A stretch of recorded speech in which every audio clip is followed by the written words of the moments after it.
Dramatic showdown between a dictator with a ruthless grip on power and a population demanding freedom. Situation is red hot in the Libyan city of Benghazi, where residents spent the day terrorized by bands of roving thugs spraying machine gun fire and killing hundreds, according to witnesses. The showdown comes as Libyan leader Muammar Gadhafi seeks to put down an unprecedented uprising. Here's Jeffrey Kaufman with our report. Muammar Gadhafi, the leader who ruled Libya for 4 decades by crushing the opposition, could himself be crushed by a popular uprising. Tonight, in a country where people have lived in fear for so long, suddenly they are taking to the streets. All day they have been brazenly demanding that Gadhafi get out. But Gadhafi is lashing back with force and brutality on a scale not yet seen in the revolutions that have been sweeping across the Arab world. Oh my God.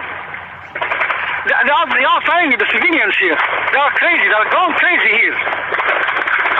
With borders closed and telephone and internet jammed, it's impossible to get an accurate picture. But there are reports of massacres by the military. People are being killed. They're being killed by large caliber bullets, heavy machine guns. There's been reports of aircraft, helicopters, but they've been using anti-aircraft artillery. A conservative tally puts the death toll at about 300. A catastrophe fueled not just by the Libyan military, but reportedly by paid mercenaries from neighboring countries, hired guns from Chad, Niger, and Zimbabwe. You can hear them zooming by in their Land Cruisers, firing their guns. They don't really care who they hit. They're just looking for a target. It's basically a free-for-all out there. Anyone they hit, they're getting paid for. Last night, in a rambling address to the nation, Gaddafi's son, Saif, tried to blame the uprising on Islamic radicals, and he warned that there could be civil war. We will fight to the last man, woman, and bullet, he said. Tonight, here in Tunis, anxious families waited as flight after flight from Libya was canceled. Finally, one flight did land. Those who got off brought with them tales of terror. From 3 to 6 in the morning, he says, the shooting did not stop. I could not sleep. Tonight, Gadhafi made an ever so brief appearance on state TV, making it clear he's not planning to go anywhere. I'm very relaxed, he said, and with characteristic cockiness, he laughed off reports that he'd fled to Venezuela. I'm in Tripoli, he said, not in Venezuela. Today, 2 Libyan Air Force pilots landed their planes in nearby Malta and asked for asylum after refusing a command to bomb protesters. At the same time, several Libyan tribal leaders are siding with the opposition, and so are several senior Libyan diplomats abroad. It's hard to imagine Libya without Muammar Gadhafi. After almost 42 years, he is the longest-serving leader in Africa and in the Arab world. Gadhafi seized control of the country in a coup in 1969. He was just 27 years old. He became an advocate of Arab unity. Gadhafi wanted to be seen as an Arab statesman, but the world saw him instead as a laughably eccentric leader. Hello. I'm here today to apologize for my speech on Wednesday. It was just so long and so rambly, and it didn't make any sense. In those U.S. diplomatic cables recently released by WikiLeaks, Gadhafi is described as a mercurial and eccentric figure who suffers from severe phobias, enjoys flamenco dancing and horse racing. Barbara Walters interviewed Gadhafi in 1989. Can I ask you something very directly, which may seem rude? In our country, we read that you are unstable. We read that you are mad.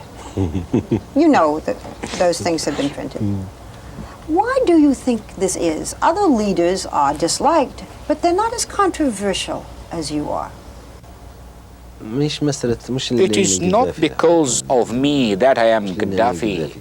It is because of certain circumstances surrounding the issue. Does it make you angry?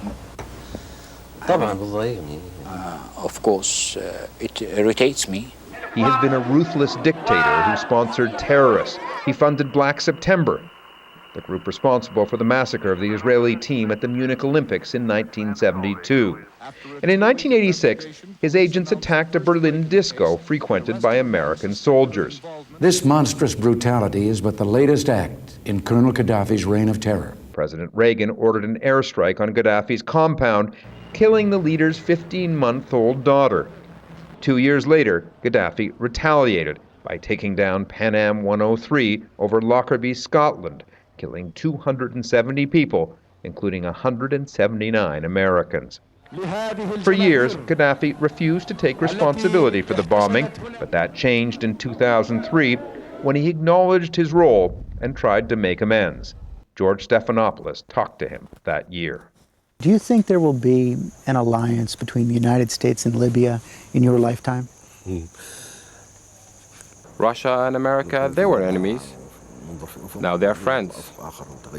We hope that one day we'll be friends also. Today, it is clear that will never happen. Gadhafi has demonstrated yet again that he is an outlier, intent on only one thing, maintaining power. Tonight, it's not clear that he can do that for much longer. I'm Jeffrey Kaufman for Nightline in Tunis.